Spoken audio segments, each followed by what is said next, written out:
I'm Rusty Beck, and this is Identity, a vlog that studies what it means to be human. This is the 8th and last installment of The Other Side of the Coin, my story about convicted killer Greg Slider Razanick. Last week, after having returned a verdict of guilty, a jury sentenced Slider to death. And this morning, a judge imposed that sentence. Now, Slider will likely exhaust the appeal process and then spend the rest of his life on death row. The state has reconciled its interest in the murder of Mariana Wallace, aka Alice Herrera, and the scales of justice have achieved their expected balance. Or have they?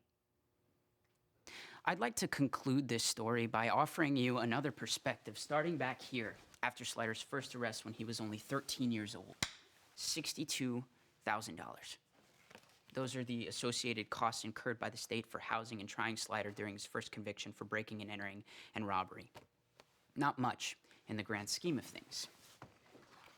$1,400. This is for 2 months of foster care paid to the family who supervised Slider while he briefly attended middle school. $600,000. Each juvenile offender who is housed in a California correctional facility costs $132,000 per year. Now, I've allowed for inflation and rounded down, but still, $600,000, it sounds like a lot.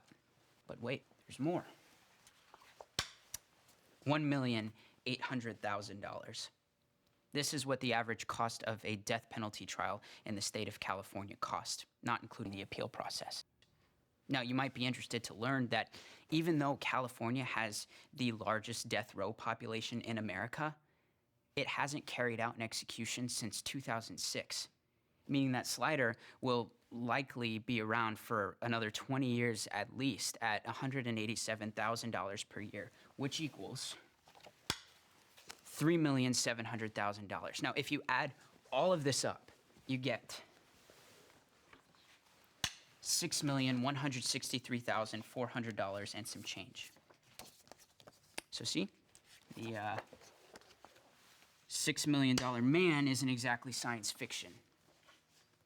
Now, I'm going to add one more number, and then the math will be over, I promise.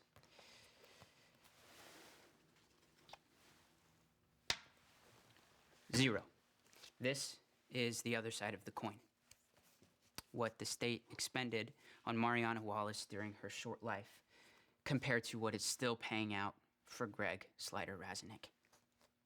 Of course, after Mariana was murdered, the state of California did pay for the removal of her body, the investigation into her murder, the autopsy, and the cold storage of her remains, and then chipped in a little bit for a funeral. But otherwise,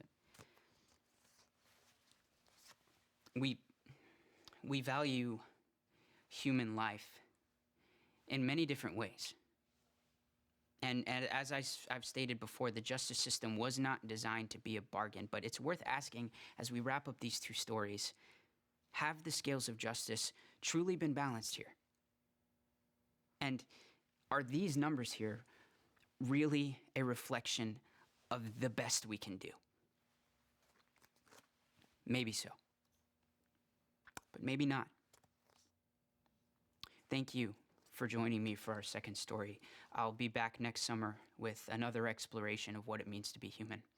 Until then, I'm Rusty Beck, and this is Identity.